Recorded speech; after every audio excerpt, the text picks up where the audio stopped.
Capricorn. Hello and welcome to my channel, Capricorn. I'm Medicine, and I will be your reader for this astrological report happening during the Cancer season. So that's basically June 21st to July 22nd. So, first off, I just want to shuffle some cards here and figure out what is your center theme, since this was the first card that wanted to pop up after my kaflop here. The Dancer of Inspiration. The Dancer of Inspiration. It's just as it sounds, but it's a little bit more, right? Dancing is about movement, is about action. So whenever a dancer pops up, it's all about taking action on something that inspires you. The Dancer of Inspiration is inspiring. The Dancer of Inspiration attracts inspiration. This card may suggest that you are on the move trying to discover or find something that will inspire you forward. It could suggest that you are looking for a sense of an expansiveness, a sense of knowing, something to be excited about, something to get enthusiastic about. It could also suggest that for some of you, perhaps you have found your inspiration, and that perhaps you need to put what inspires you into motion. You need to allow yourself to simply be guided by your soul, be guided by your spirit. That you may rise above challenges, obstacles in your path, and that you may rise into a place of expanded knowing, thought, higher thinking, speaking to your soul, what inspires your soul within the depths of yourself. Personal truths this card could be speaking about. Perhaps finding people out there who inspire you. Finding cultures, finding exotic, faraway things that you've never knew about before, that you never discovered before, but that somehow speak to your soul. So the Dancer of Inspiration could be speaking about travel in a sense. It could be speaking about going to places none have gone before in order to find yourself.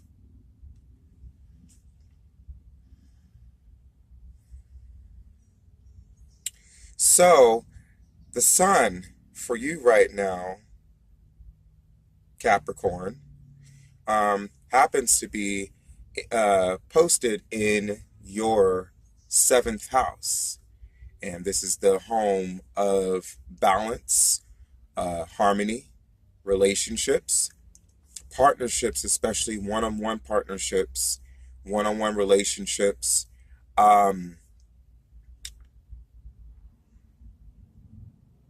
marriages, business partnerships, that sort of thing. What was coming up to me within the silence there, which is why you heard that break, that pause, was the creator, the artiste, and the muse.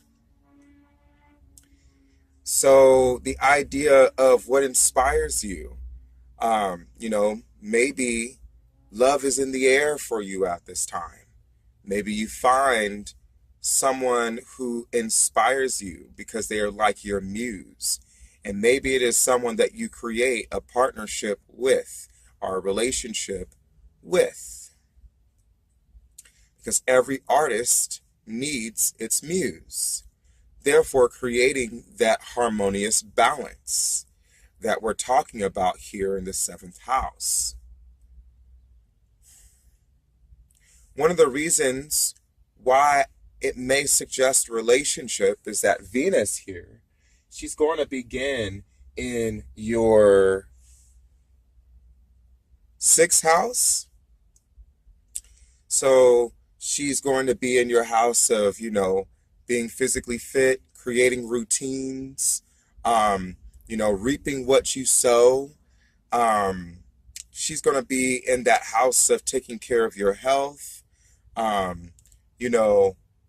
working hard so that you can earn more, work ethic, taking care of the health of your pets or your livestock or your animals. She's in that house of fulfilling mundane physical purpose.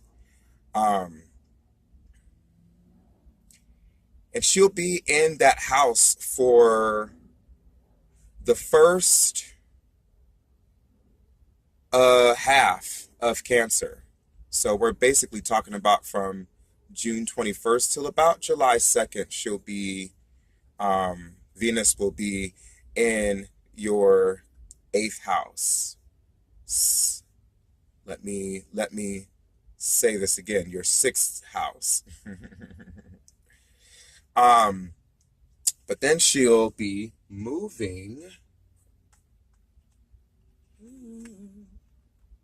right here to your seventh house. So she'll be coming out of completing, fulfilling, gathering your harvest, to now she begins to go inward. I had a revelation myself about the seventh house.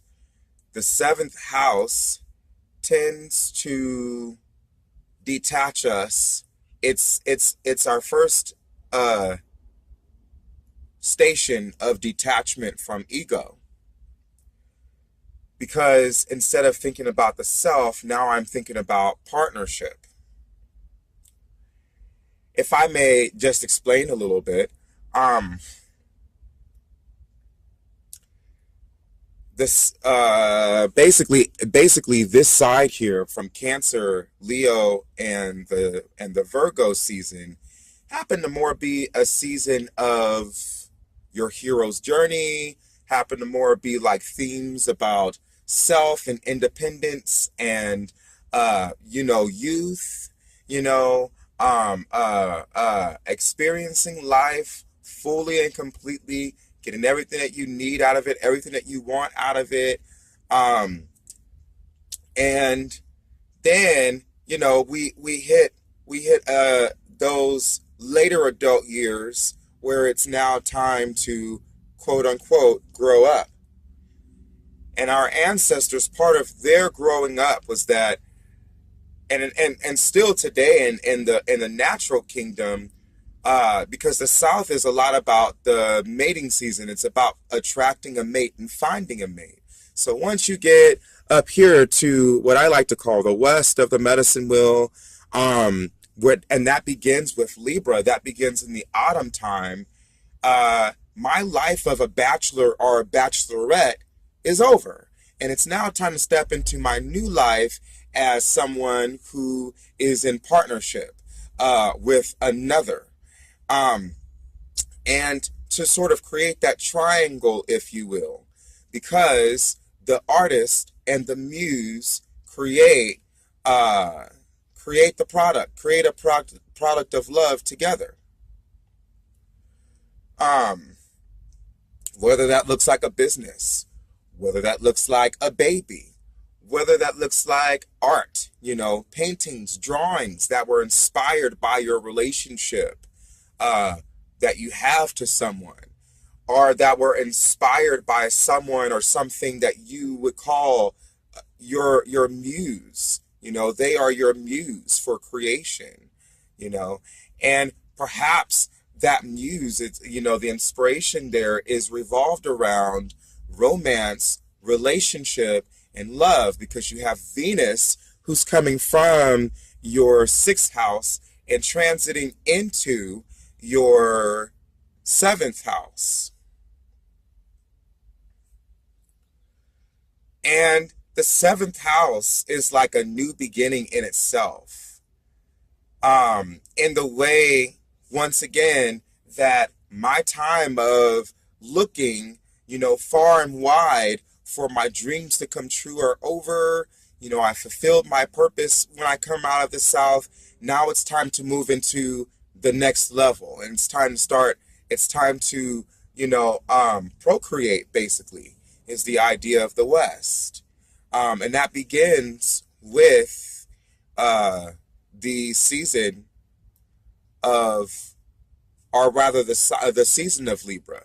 But in this case for you, the sign of Cancer, the season of Cancer, Cancer happens to be in your seventh house. The seventh house is ruled by Libra. So that's why this idea of love and romance being your inspirational muse at this time is emphasized on. So for those of you, whether you are single, whether you are with someone already, chances are there will be a new beginning, in a sense, that you will have found your muse, your creative process through some sort of relationship. If that's through a marriage partnership, if that's through a boyfriend-girlfriend romantic relationship, if it's through a business partnership, if your muse, any one-on-one partnerships really are included with the seventh house. So that includes even if your muse happens to be a friend, one-on-one friendships, one-on-one relationship between you and a child. But I do want to express again that with Venus coming into the seventh house here in July, it is a great time to create romantic relationship and to get inspired from that. Even if it's just a matter of rekindling an old romance or an old flame or a marriage that has been long standing, even if it's just a matter of, um, now focusing on your relationship now, as opposed to being focused on yourself. Because the seventh house kind of opens up that portal, that doorway, another level of dreams coming true by focusing on relationship versus focusing on self.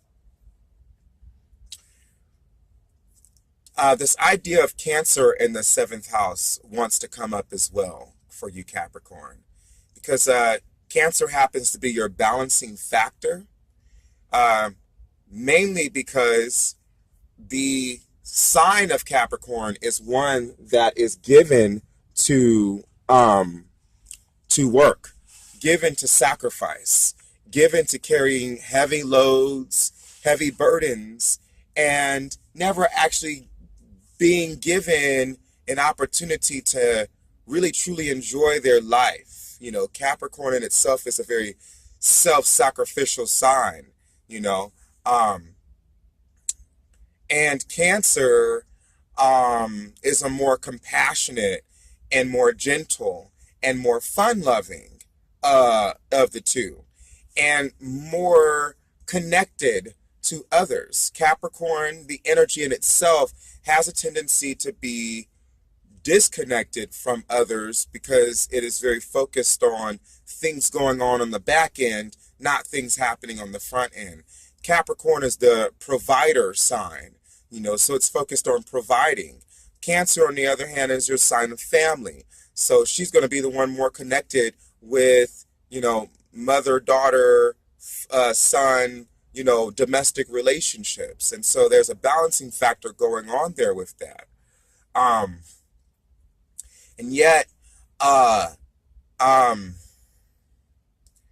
both of you have a strong sense of family because you complete two sides of the whole.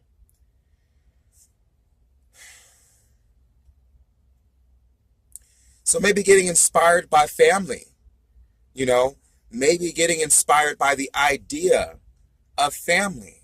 I have to say, Cancer being in your seventh house and Venus transferring into your seventh house at this time under the guise of Cancer, it definitely makes me wonder if we're thinking about at least starting a family of our own with this placement, because you have Venus in the seventh house in the sign of Cancer. Definitely makes me wonder about starting a family of your own, perhaps being inspired to have a family, you know, being inspired to enjoy simple comforts. You know, maybe someone that inspires you happens to be the yin to your yang. You know, they happen to be like your polar opposite, you know.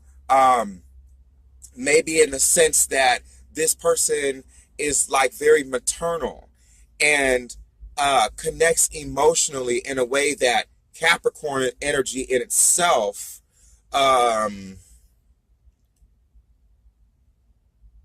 is not naturally vibed towards. It's not naturally geared for that. Because once again, Capricorn energy represents the provider, not necessarily the nurturer, while Cancer represents the nurturer. So being inspired by something that is completely opposite of you, you know, that is completely not you, you know, being inspired by someone who's got things that it's like, you know, maybe somewhere deep down you wish you had those things, but sharing in this partnership, it's like you find them with this partner, you know. So this is a great period because Venus is a benefic aspect, and she happens to be at least for considering starting a family and going through the motions of starting a family, but especially courting one another is amazing here as well. That courtship between the two of you, you know,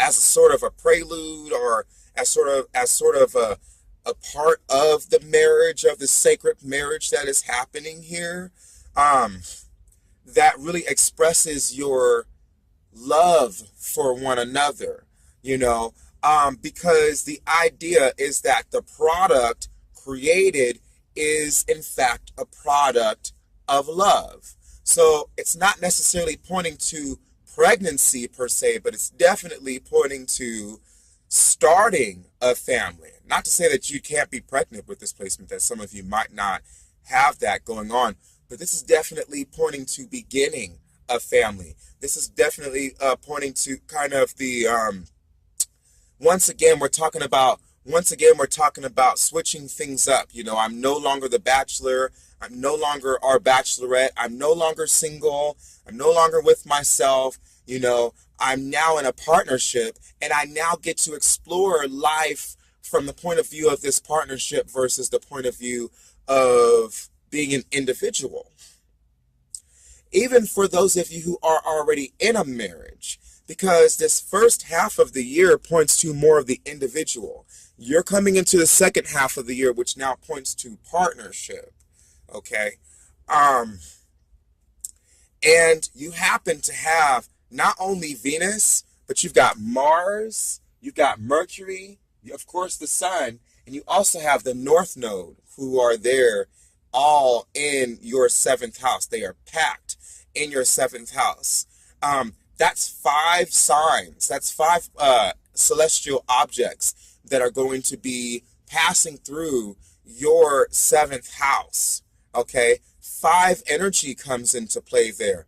Dynamism, change, transformation comes into play, subtly speaking. Even though we're talking about planets and we're talking about astrology, and we're talking about from that point of view, numerology can come in at this point too, you know, five energy, you know, the wisdom of chaos and change, which is very relevant to the West, especially being here. You know, this is these three signs, Libra, Scorpio, and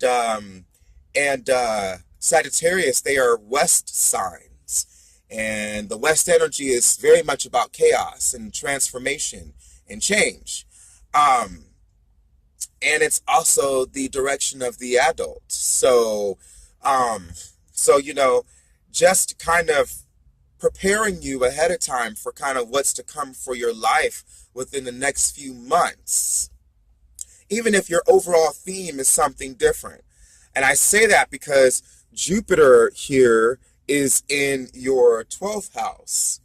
Jupiter's got a beautiful placement there in your 12th house. It's in retrograde in your 12th house. And, you know, that could really, in my mind, that can really bring about some stress there with the 12th house, because the 12th house is already a place of self-undoing, you know, and it is known, you know, not that I am someone that feels like, oh, be careful. A lot of people say be careful about the 12th house because, you know, it's a house where people become undone, and because of that, you start drinking and, you know, like all that kind of stuff going on. So, you know, you just have to be careful of that. But still, I mean, Jupiter's placement there in the 12th house, Jupiter's right at home in the 12th house.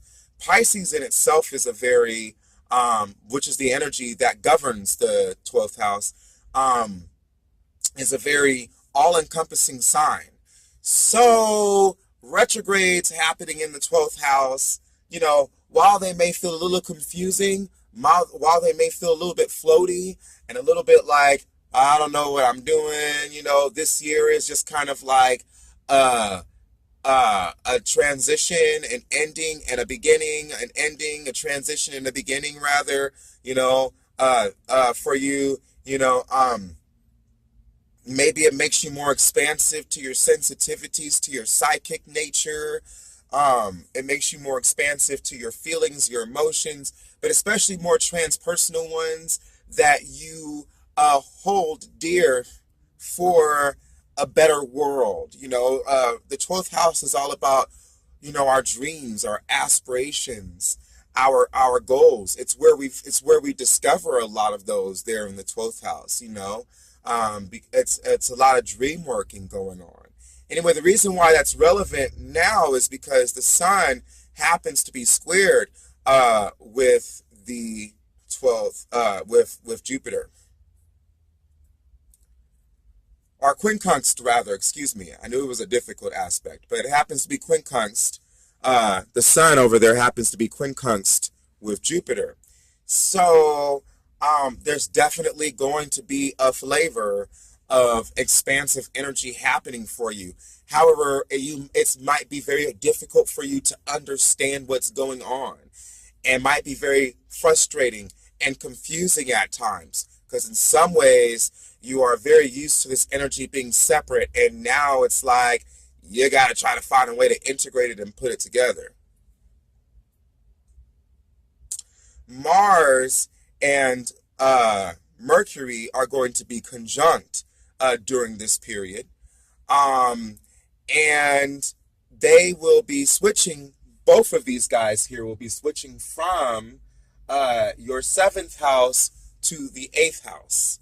So they'll be switching out of relationship, they'll be switching out of creating marriage partnerships, courting ceremony, to actually the consummation of all of that, if you will, you know, consummating your love, you know, which for those of you, I guess, who are unfamiliar, sex, you know, I mean, uniting each other with each other in a sexual manner, in a sacred sexual tantric manner.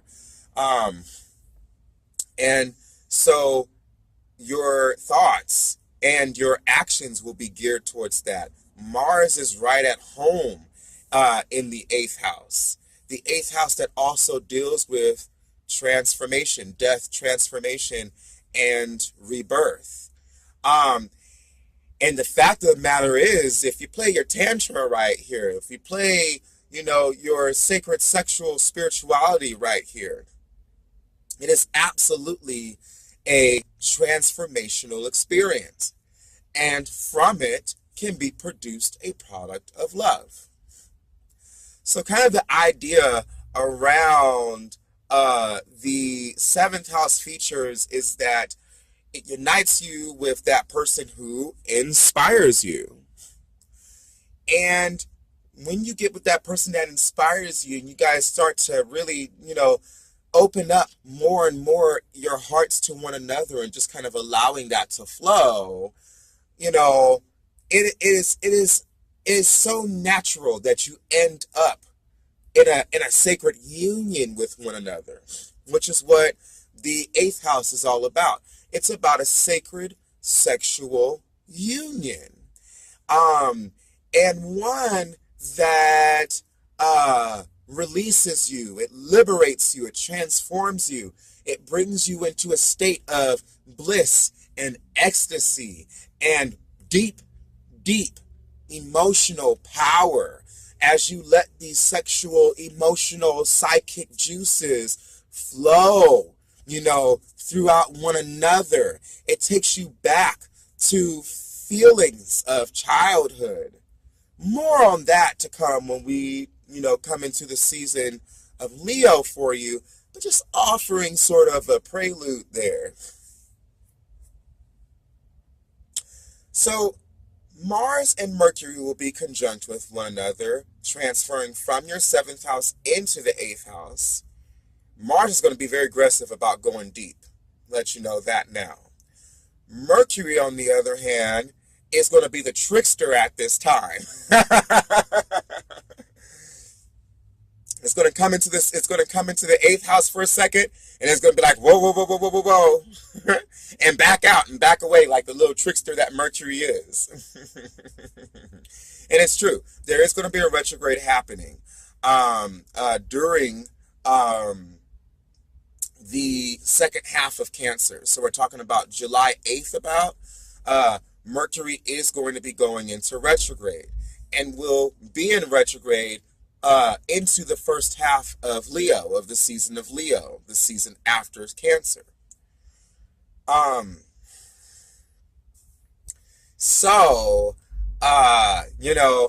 There may be a little bit of conflict there. There may be a little bit of difficulty there.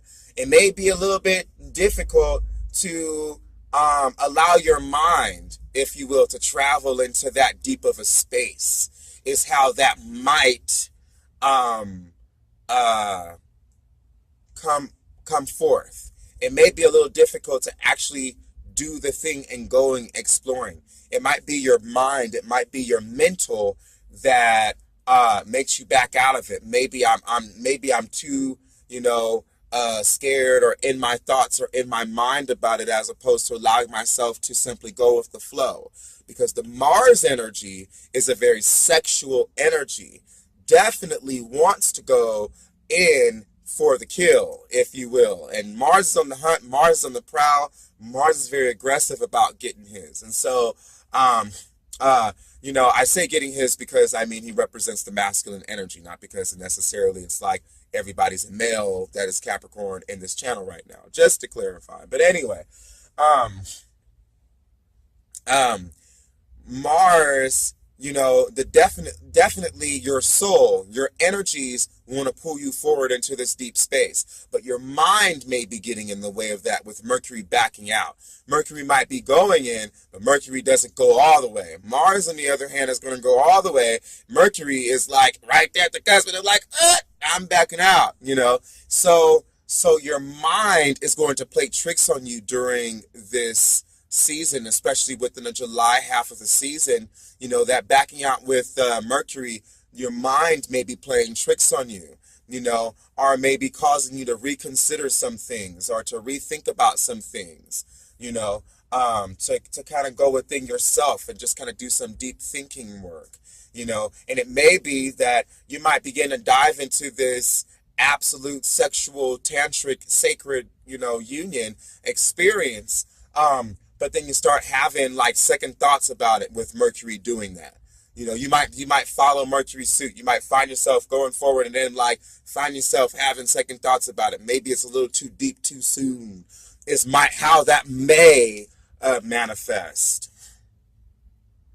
So I just want you to be aware of that. But Mars on the other hand is so ready to dive right in and is so ready to kick it. And it may take you a minute to kind of allow yourself to kind of ease, to kind of get into it, to kind of let go, you know, because ultimately speaking, you have to let go of your mental in order to have this deeply enriching experience. But once again, that can be very hard for Capricorn energy to do because Capricorn energy is very much into the providing and into the service and into self-sacrificial. It's a very self-sacrificial sign. So a lot of times Capricorns don't give themselves permission to let their hair down and relax and enjoy. Cancer, on the other hand, your polar opposite there, is going to teach you about how to just let your hair down and relax and enjoy this deep experience that you're having. Take heart in the fact that there's a lot of planets in retrograde right now, and the sun is going to be aspecting with these planets. So not only is the sun aspecting with Jupiter, it's got Saturn, it's got Pluto, it's got Neptune there. It's aspecting with Chiron as well. It's also aspecting with Uranus. Take heart in the fact that right now it's a retrograde period. Thankfully, your love life is not being affected because Venus is moving on. But it's a retrograde period in general in itself. And then you also have Mercury coming into retrograde up there later on in the season. So, you know, give yourself permission to be forgiving of yourself. Give yourself permission to be compassionate towards you, patient towards you. But really just give yourself permission to kind of release and let go as best as you can. It's kind of hard for Capricorn energy because they are always so concerned with so many burdens. But if you can just kind of allow yourself to lay those burdens down for now, they'll be there tomorrow. They ain't going nowhere. And to just kind of release. Take some moment to release and to let go and to relax. It may actually help you in the long run. So, take action on what inspires you. That's your medicine for this season. I hope that I have served you in some way. I'm so grateful that you've stopped by. I hope I can continue to serve you in this way. And I hope to see you next season. A gala nord.